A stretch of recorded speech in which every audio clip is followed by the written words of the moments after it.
नमस्कार, आप देख रहे हैं हुंकार। आपके साथ हूं मैं रोबिका लियाकत। एबीपी न्यूज पर आप सभी का बहुत बहुत स्वागत है। यूपी में अभी चुनाव का ऐलान हुआ नहीं है, लेकिन जाति धर्म के नाम पर वोटों के ध्रुवीकरण की शुरुआत हो चुकी है और पूरे जोर शोर से हुई है। 2 दिन पहले हमने आपको दिखाया था कि ब्राह्मण वोटर्स को साथ लाने के लिए बीएसपी किस तरह से हिंदुत्व के रंग में रंगी हुई नजर आई, और आज बारी धर्म के नाम पर ध्रुवीकरण करने के लिए निकले असदुद्दीन ओवैसी की है। ओवैसी ने जब बात करना शुरू की, और इनफैक्ट जब आप ओवैसी से बात करेंगे तो वो हमेशा संविधान की दुहाई देंगे, हमेशा, लेकिन जब रैली में भाषण देंगे तो खुलकर ध्रुवीकरण करेंगे, हर बात पर विक्टिम कार्ड खेलेंगे। आज बाराबंकी की रैली में भी ओवैसी ने क्या किया? यही तो किया। बार बार मुसलमानों को हिंदुओं से डरा रहे थे, हिंदू राष्ट्र का डर दिखा रहे थे, मॉब लिंचिंग की घटनाओं के नाम पर खौफ पैदा कर रहे थे। ये भी कह रहे थे कि समाजवादी पार्टी और बीएसपी ने उनके लिए कुछ नहीं किया, यानी मुसलमानों के लिए कुछ नहीं किया। मकसद सिर्फ इतना है कि मुसलमान वोटर्स बीजेपी के मुकाबले उनकी पार्टी की तरफ आए, मुसलमान वोटर्स बीएसपी समाजवादी पार्टी के मुकाबले उनकी पार्टी की तरफ आए। तो सवाल यह है कि यूपी चुनाव में सांप्रदायिकता कौन फैला रहा है? सवाल यह है कि क्या मुसलमान वोटर्स को अपनी तरफ खींचकर वो विपक्ष को कमजोर नहीं कर लेंगे? क्योंकि 100 सीटों पर लड़कर उनकी सरकार तो बनने से रही, लेकिन इससे समाजवादी पार्टी और बीएसपी को नुकसान होगा, और शायद यही वजह है कि उन पर बीजेपी का बी टीम होने का आरोप भी लग रहा है। आज की हुंकार इसी मुद्दे पर, लेकिन आप रिपोर्ट देखिए और क्यों आज इस पर यह डिबेट करनी जरूरी थी, आप समझेंगे।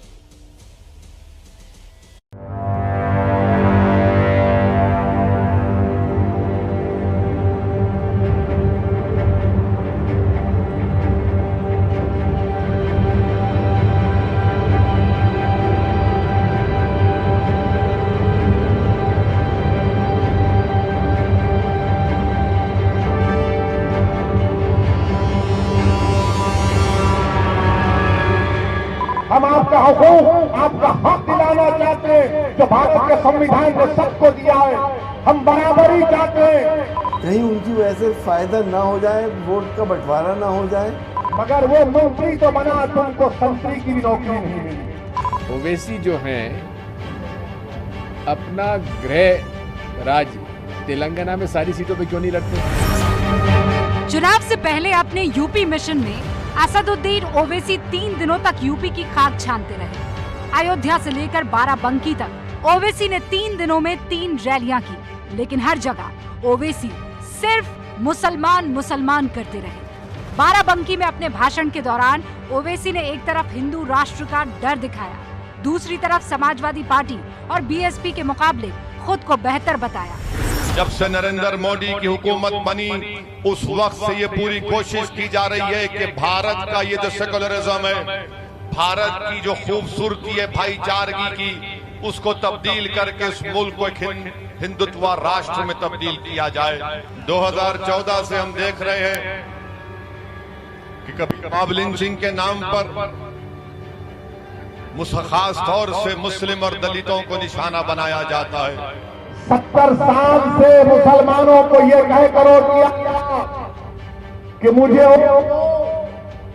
मुझे मंत्री बना दिया जाएगा, मगर वो मंत्री तो बना, तुमको संतरी की भी नौकरी नहीं मिली।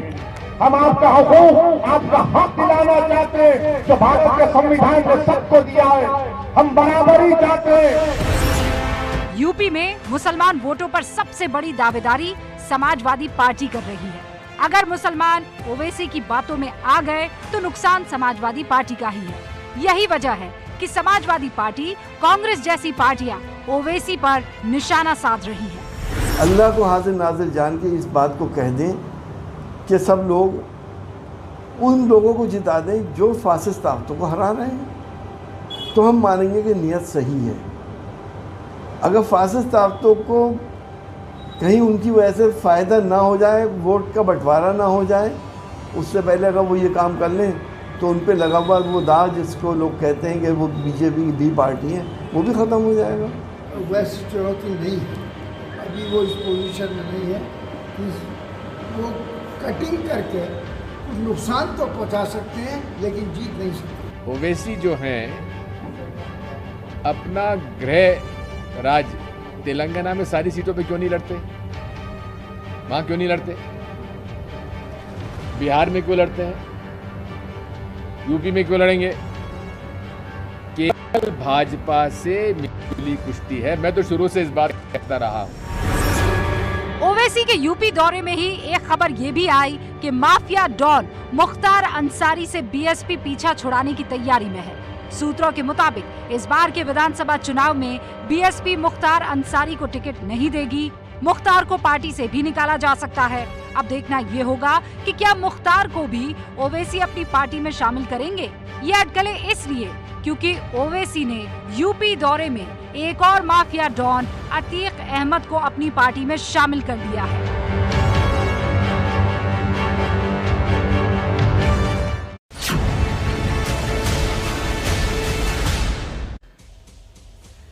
और जुड़ गए हैं सारे मेहमान मेरे साथ, उनसे आपका तारुफ। अविजेश अवस्थी प्रोफेसर है दिल्ली यूनिवर्सिटी के, जुड़ चुके हैं।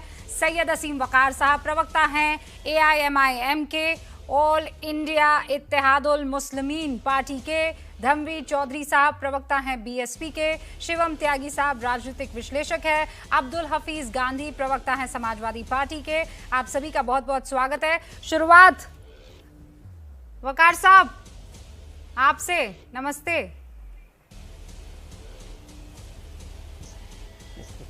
क्या आप हिंदुओं को कुछ नहीं समझते?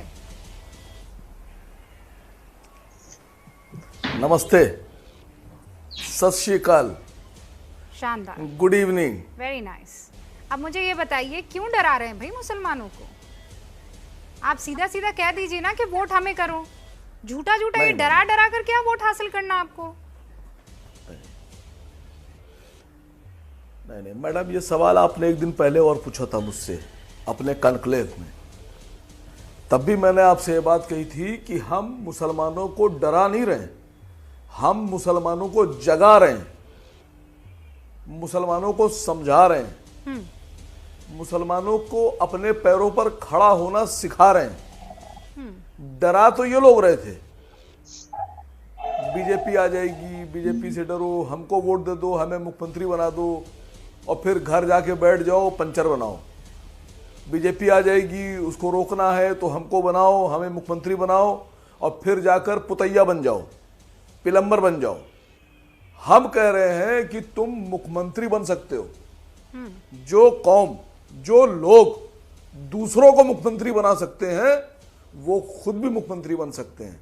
हम डरा नहीं रहे, हम जगा रहे हैं, हम ख्वाब देखना सिखा रहे हैं। मैडम, जो कौम सपने देखती है, ख्वाब देखती है, वही पूरे कर सकती है। वो क्या नाम है डरती है वो भाई साहब वो लड़ती नहीं है, हसीन सपने हैं। और जो डरते नहीं है वो लड़ते हैं, मुकाबला करते हैं। नहीं, वो भाई साहब का नाम क्या है जिनके हसीन सपने हैं? जी मैडम, मुंगेरी लाल। हाँ, मुंगेरी लाल। थैंक यू, याद दिला। मैडम मैंने बोला, धर्मवीर चौधरी कह रहे हैं मुंगेरी लाल के हसीन सपने आप दिखा रहे हैं अभी। मैं कह रही हूँ ये कोई सोच जो है आपकी, वो गलत सोच नहीं है कि मुसलमान मुख्यमंत्री क्यों नहीं हो सकता है, या मुसलमान उप मुख्यमंत्री क्यों नहीं हो सकता है। भाई ये क्या पहली मर्तबा है? आपको क्या लगता है इस देश ने हिंदुस्तानी प्रेसिडेंट्स नहीं देखे? इस देश ने हिंदुस्तान में, मतलब AIMIM जब तक नहीं थी तब तक तो मुसलमान का सच में पंचर ही बना रहा था, सच में पुताई कर रहा था। इससे पहले मुसलमान थे ही नहीं क्या? आप लोग डरा रहे हैं मुसलमानों को, कह रहे हैं हिंदू राष्ट्र बन जाएगा। कौन बना रहा है हिंदू राष्ट्र? अच्छा, एक काम कीजिए, नहीं बीजेपी वाले बोलते, मैं आपसे कहूं, एक बात बोलूं, हम यही तो बताना चाह रहे थे कि ये जो अभी हंस रहे थे ना, देखिए कितनी शातिर हंसी थी चेहरे पर, हे करके हंसे थे। ये हंसते हैं मुसलमानों पर। ये मायावती जी के प्रवक्ता, मायावती जी खुद अब मुसलमानों पे हंसती हैं, कहती है मुंगेरी लाल है मुसलमान। मैं तो यही कहना चाह रहा हूं कि इनसे होशियार रहो। ये तो रूबिका लियाकत जी कह रही है मुंगेरी लाल, कोई मुसलमान मैं नहीं कह रहा हूं, कहता है। ये तो हमारी एंकर महोदया कह रही है मुंगेरी लाल। ये मुसलमानों का मजाक उड़ाते हैं मैडम, असीम वकार साहब, मैं मुसलमानों का आपकी मजाक भावनाओं की, उड़ाते हैं। अरे नहीं, इनसे मैं होशियार रहना है। देखिए फिर डरा रहे हैं आप, फिर डरा रहे हैं कि मुसलमानों से आप आह्वान कर रहे हैं कि इनसे डरिए। क्यों डरे? आप कौन होते हैं बताने वाले? वो हो सकता है बीएसपी से बेपनाह मोहब्बत करें, वो हो सकता है एसपी से बेपनाह मोहब्बत करे, अरे वो हो सकता है बीजेपी से बेपनाह मोहब्बत करे। आप कौन होते हैं बताने वाले कि ये पार्टी गलत, ये पार्टी गलत, हम ही सही? अगर आप ही सही भाईजान, आप ही सही, तो तेलंगाना में सारी सीटों पर क्यों नहीं चुनाव लड़ रहे हैं? वहां के मुसलमानों को क्यों नहीं जगा रहे हैं? वहां पर मुख्यमंत्री क्यों नहीं बना रहे हैं? नहीं, सारी सीट पे तो मैडम मुस्लिम मुख्यमंत्री क्यों नहीं बना रहे हैं तेलंगाना में? मैडम सारी सीट पे तो चुनाव, अरे बहुत बढ़िया बोल रही हैं आप। हम तो ये चाहते हैं कि आप सिर्फ एंकर ना बने, हम तो चाहते हैं रूबिका लियाकत भी किसी स्टेट की चीफ मिनिस्टर बने। आइए हमारे साथ, हम आपको भी चीफ मिनिस्टर बनाने की लड़ाई लड़ेंगे। सैयद साहब आइए, मैं उठिए, सुनिए मेरी बात सुनिए, देखिए ख्वाब देखिए हमारे साथ। नहीं ख्वाब क्यों? दूसरी बात मैडम, आपको पता है मैं अभी जिस पोजीशन में हूँ वहां पर एक मुख्यमंत्री को भी सवाल कर सकती हूँ, एक आम आदमी को भी सवाल कर सकती हूँ, और इससे बेहतरीन जगह अभी नहीं हो सकती है। आप मुझे वो दोबारा वो सपने आप सारे मुसलमानों को दिखाइए, कोई प्रॉब्लम नहीं। मैं कह रही हूँ तेलंगाना में एक मुसलमान सीएम क्यों नहीं बनाया? जवाब दीजिए। आप सुनिए मैडम, जहां पर आप हैं वहां से आप एक मुख्यमंत्री को खरीद नहीं सकती, लेकिन मुख्यमंत्री आपको खरीद सकता। कोई नहीं खरीद सकता है। रिपोर्टर खरीदते हैं मुझे बताइए मुख्यमंत्री और प्रधानमंत्री। सुनिए असीम वकार साहब, अल्लाह को हाजिर नाजिर रखकर आप में सुनिए, मैं आपको देखिए, रूबिका लियाकत अभी आपको चैलेंज दे रही है। नहीं, मैं तो आपको चाह रहा हूं कि आप ऐसी पोजीशन पर पहुंचे कोई मुख्यमंत्री, जहां कोई ना खरीद सके आपको। मुख्यमंत्री किसी पत्रकार को खरीद सकता है। अभी आप मुझे बताइए, अगर किसी ने खरीदा है, आप अपने प्रोफेशन को छोड़ देंगे? अगर आप गलत साबित हुए, और अगर मैं गलत साबित हुई तो मैं अपने प्रोफेशन को छोड़ दूंगी। नहीं, मैं क्यों छोड़ दूंगा मैडम, मैं गलत साबित नहीं तो मैं आपको चैलेंज कर रही हूँ ना। आप कह रहे हैं कि मुख्यमंत्री खरीद सकता है, मैं आपको चैलेंज कर रही हूँ कि मुझे किसी मुख्यमंत्री ने खरीदा हो, आप ये प्रूफ कीजिए, मैं अपना प्रोफेशन छोड़ दूंगी। आपके लिए नहीं, मैं अपना प्रोफेशन, मैं कहीं नजर नहीं आऊंगी। अरे आपको नहीं कह रहा हूं मैडम, आपको नहीं कह रहा हूं मैडम, आपको नहीं कह रहा हूं, मैं तो कह रहा हूं कि मुख्यमंत्री को कोई नहीं खरीद सकता। मुख्यमंत्री चाहे तो खरीद सकता है, और हम आपको मायावती 4 बार मुख्यमंत्री रही है, कहां किसे खरीदा बताइए जरा सैयद असीम वकार साहब को। सुनिए, मुसलमानों को डराकर अगर मुख्यमंत्री बनना है तो मैं ऑफर ठुकराती हूँ offer on air. Dharmveer Chaudhary साहब, मुसलमानों नहीं, मुसलमानों को डरा के नहीं, मुसलमानों को जगा के बनाना है, मुसलमानों को अपने पैरों पर खड़ा करना सिखाना है, मुसलमानों को दौड़ना सिखाना है रेस में। बेवकूफ बना रहे थे। सैयद असीम वकार की पार्टी आई और उन्होंने मुसलमानों को जगा दिया। उन्होंने साइकिल पंक्चर बनाने वाले को अभी हेलीकॉप्टर उड़ाना सिखा दिया। कहां रह गए आप? रूबिका लियाकत जी, हमारी आपको इस डिबेट की तह में जाना होगा, और ये जो ओवैसी साहब घूम रहे हैं इसकी तह में जाना होगा। ये जो बहुजन समाज पार्टी के प्रबुद्ध वर्ग के सम्मेलन की जो सफलता है, उससे ये बीजेपी, आरएसएस, नरेंद्र मोदी जी, अमित शाह और योगी आदित्यनाथ घबरा गए।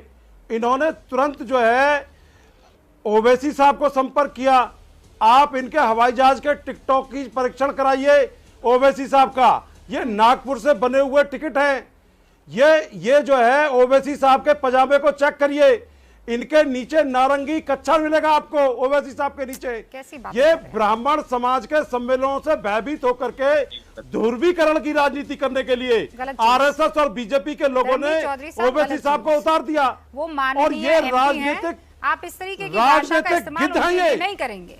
असद ओवैसी को जनता ने चुना है और उनके लिए आप ऐसी शब्दों का इस्तेमाल नहीं करेंगे। मैं पूरी जिम्मेदारी के साथ कह रहा हूं। नहीं, आप बहुत गैर जिम्मेदाराना तरीके से शब्दों का इस्तेमाल कर रहे हैं। ये गलत शब्द है। इन शब्दों के चयन नहीं। आप इनकी आइडियोलॉजी को लेकर सवाल उठाइए, लेकिन आप असद ओवैसी के ऊपर पर्सनल टिप्पणी करेंगे तो मैं आपको मेरे शो में अलाउ नहीं करूंगी। अगर सोचिए सैयद असीम वकार साहब मायावती पर इस तरीके की टिप्पणी करते तो भाषा बोलते हैं। नहीं, आप मुझे बताइए, तो आप 10 तरीके के इन पर आरोप लगाते हैं। सैयद हसीन वकार को आप कहते हैं कि औरतों की इज्जत नहीं करते हैं, सैयद हसीन वकार को आप कहते हैं कि हिंदुओं की ये इज्जत नहीं करते हैं, और आप असद ओवैसी को कुछ भी कह देंगे, कैसे कह देंगे? धर्मवीर चौधरी साहब, मैं आपको वार्न कर रही हूँ, कतई नहीं, मैं इस शब्दावली का इस्तेमाल करने की आपको इजाजत नहीं दूंगी, चैलेंज करता हूँ, नहीं दूंगी मैं इनके प्रवक्ता को चैलेंज करता हूँ। ये ऐसे फनी चैलेंजेस मत दीजिए, को तोड़ने का काम ऐसे फनी चैलेंजेस मत दीजिए। संवैधानिक वकार साहब जवाब दीजिए जल्दी, और उसके बाद बाकी 3 मेरे मेहमान। रूबिका जी, ये संवैधानिक लोग नहीं है, ये भारत के संविधान। मैडम थोड़ा शांत कराइए इनको। इनकी भाषा, एक पार्टी नारंगी रंग चाहती है, दूसरी पार्टी जो है हरा रंग चाहती है, और ये उसमें ट्वीट कर रहे हैं, और आप नीला रंग चाहते हैं। ये बाहर के लोग जो रूबिका जी आते हैं, आप नीला रंग चाहते हैं। जो देखिए, आप कौन सा सतरंगी चाहते हैं? आपको फिर मैं दोबारा चैलेंज कर रहा हूं, इस बहुजन समाज पार्टी में हम अल्लाह अकबर भी बोलेंगे तो जय सिया राम भी बोलेंगे। आप इनसे बुलवाइए, ओवैसी साहब से जय श्री राम बुलवाइए, जय सिया राम। हमारी पार्टी संवैधानिक, बाबा साहब के संविधान के हिसाब से चलती है। चैलेंज आया है, मायावती जी जाति अल्लाह अकबर डंके की चोट पर बोलेंगे, कह पाएंगे जय सिया राम? समाज को साथ लेकर के कह पाएंगे जय सिया राम? राजनीति करते हैं। ये सिर्फ धर्मवीर चौधरी नहीं, मौका दीजिए, ये मुझे बोलने का मौका दीजिए तो बोलूं। एक प्रवक्ता अभी पार्टी का पूछ रहा है। ठीक है धर्मवीर चौधरी साहब, चैलेंज दिया ना, अपना लीजिए। सैयद हसीन वकार साहब, हमारी पार्टी के प्रदेश अध्यक्ष माननीय मुनकाद अली साहब थे, जो कई मंडलों के प्रभारी आज की डेट में चौधरी साहब, दो बार राज्यसभा बहन जी ने उनको भेजा। जो लोग ढोल बजाते हैं, समझ गई सर, समझ धर्म का, बहुजन समाज पार्टी, अल्लाह अकबर, जय श्री राम आप बोल पाएंगे? उसकी उतनी भागीदारी। ओके वकार साहब, 20 सेकंड प्लीज। देखिए, इन्हीं ने इतने सख्त अल्फाजों का इस्तेमाल किया, फिर भी मैं बीच में बोला नहीं, क्योंकि पब्लिक को समझना है, पब्लिक को वोट देना है। ओवैसी साहब से इन्हीं ने कहा कि हम बीजेपी के लिए कम सख्त शब्दों का इस्तेमाल किया मैंने। सर, नए नए प्रवक्ता हैं मैडम, ये इनको समझाइए कि कैसे अदब व आदाब से डिबेट होती है। 3 बार बीजेपी के साथ सरकार बनाई मायावती जी ने, ओवैसी साहब को समझाइए। और 2002 के नरसंहार के बाद मायावती जी मोदी जी के मंच पर खड़े होकर वोट मांग रही थी मोदी जी के लिए। मेरठ के चुनाव हारने के बाद उन्होंने कहा मुसलमान गद्दार होता है, उन्होंने कहा मुसलमान गद्दार होता है। मायावती जी ने बोला, ओवैसी साहब ने कभी नहीं कहा हिंदू गद्दार होता है। मायावती ने कहा मुसलमान गद्दार होता है। मायावती ने 3 बार बीजेपी के साथ मिलकर सरकार बनाई। मायावती ने मोदी के मंच पर चढ़कर मुसलमानों के विरोध में जाकर गुजरात के नरसंहार के बाद मोदी के लिए वोट मांगे। अब जनता तय करेगी कि कौन किसकी नेकर खाकी और किसकी चड्ढी नारंगी, ये जनता को तय करने दीजिए। आप लोग खत्म हो जाइएगा, इसके ऊपर आप सोचिएगा भी मत, कोई भी बाबा साहब का संविधान के साथ चलती है। हाँ ठीक है। समाजवादी पार्टी से भी हमारे साथ प्रवक्ता यहाँ पर मौजूद है। आपने अपने नाम के आगे जो गांधी लगाया है, मैं ये जानना चाहती हूँ अब्दुल हफीज गांधी साहब कि ये जो मुसलमानों का वोट है, इसको लेकर कितने और रंग देखने को मिलेंगे पार्टियों में? नहीं, इनसे पूछे धर्मवीर चौधरी से कि मायावती ने बीजेपी के साथ गठबंधन 3 बार किया कि नहीं किया। वकार साहब रुक जाइए, इनसे पूछिए। गांधी साहब, नहीं, ये धर्मवीर चौधरी से पूछिए आप कि कौन सी नेकर पहने थे। जी, मैं कह रहा हूं रूबिका जी, आप अपना सवाल पहने थे। अब्दुल हफीज बीजेपी के साथ 3 बार सरकार बनाई। आप दोनों रुक जाइए सर, मेरे 3 मेहमान हैं, आप दोनों की आवाज कम कर रही हूँ। मैं यहाँ पर फिर वापस इसी बात पर लड़ाई हो जाएगी। अब्दुल हफीज साहब, मुसलमानों को डराकर वोट मिलेगा? उनको समझाकर कि नहीं हम सब भारतीय, वोट नहीं पाया जा सकता है? डराना जरूरी है बीजेपी से, हिंदुओं से?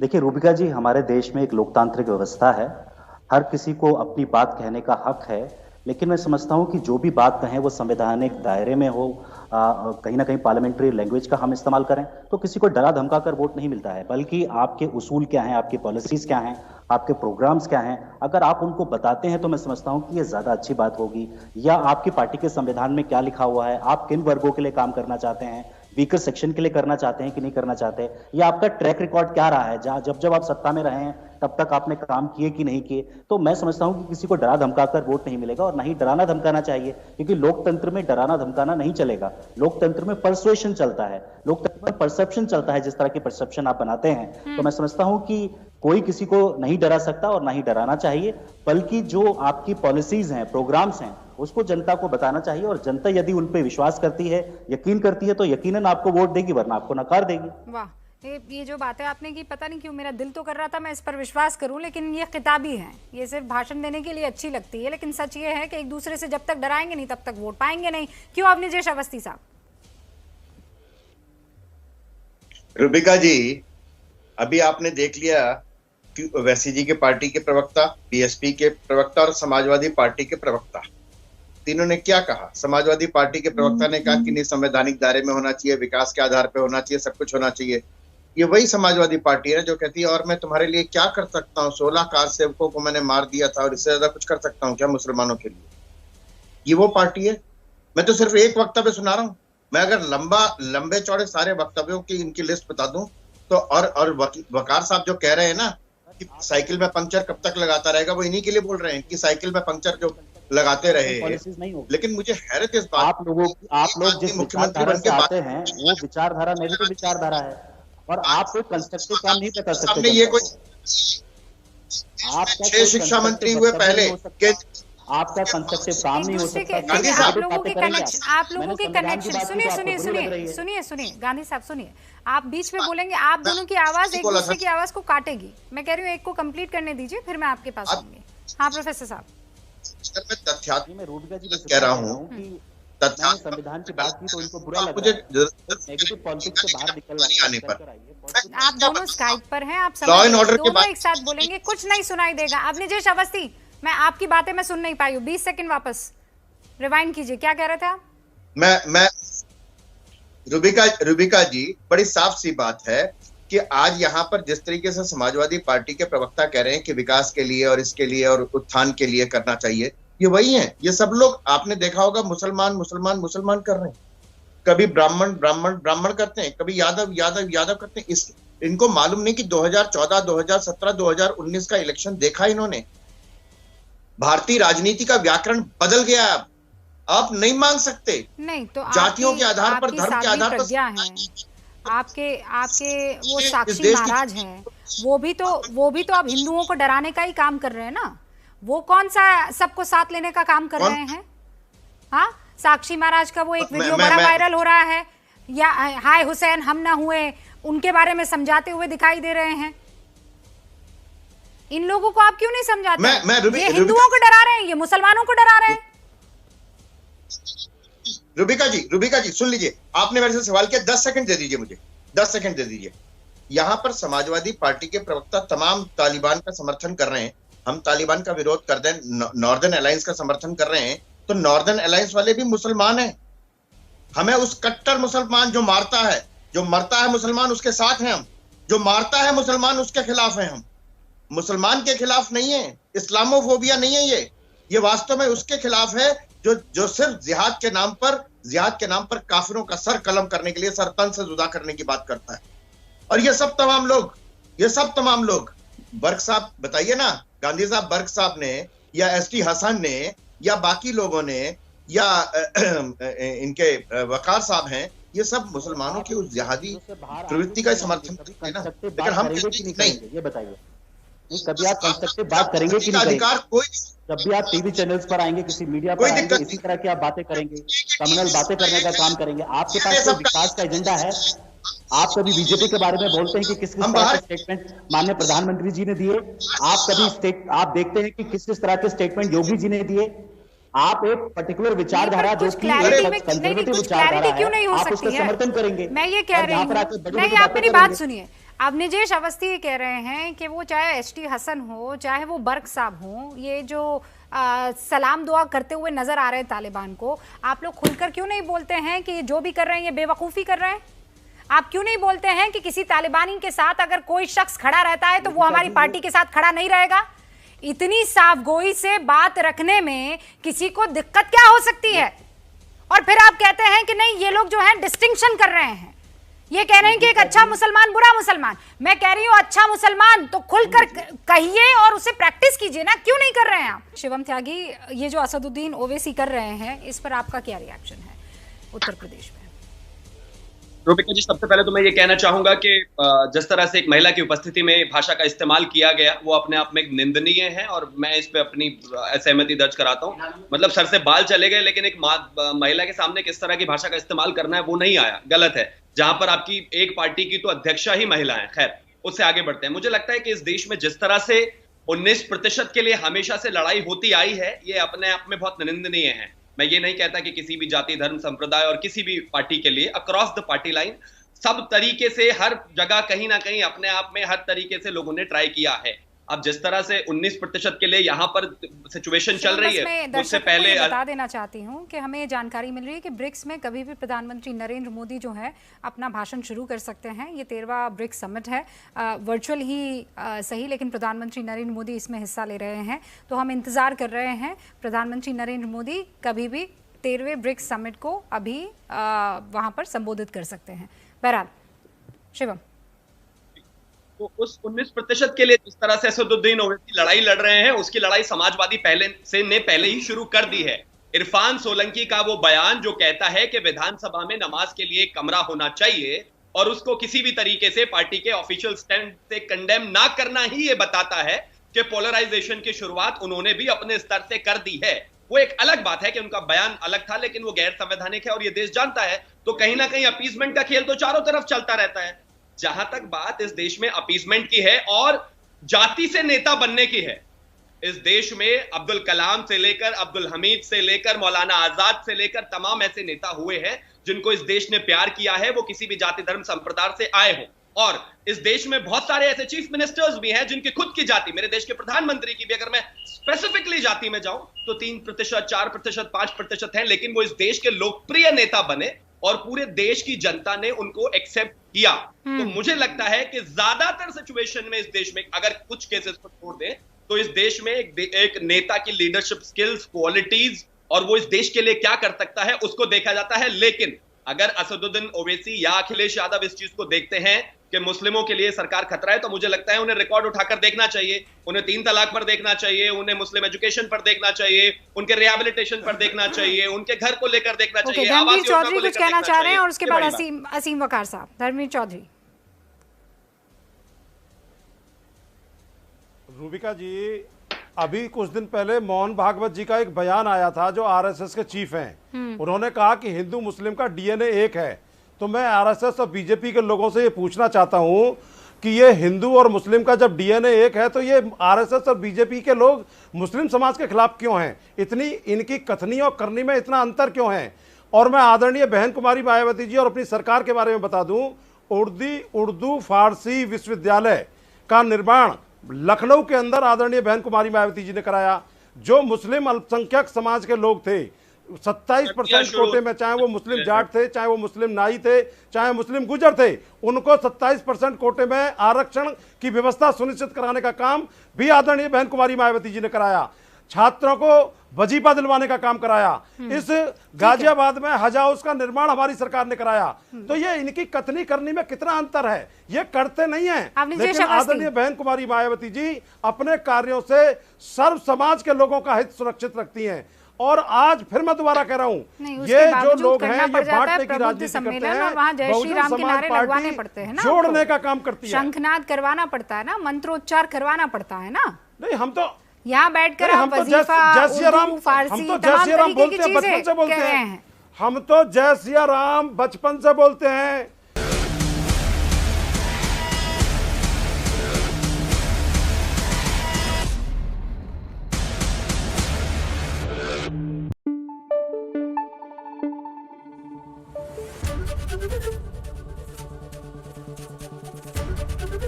एबीपी न्यूज आपको रखे आगे।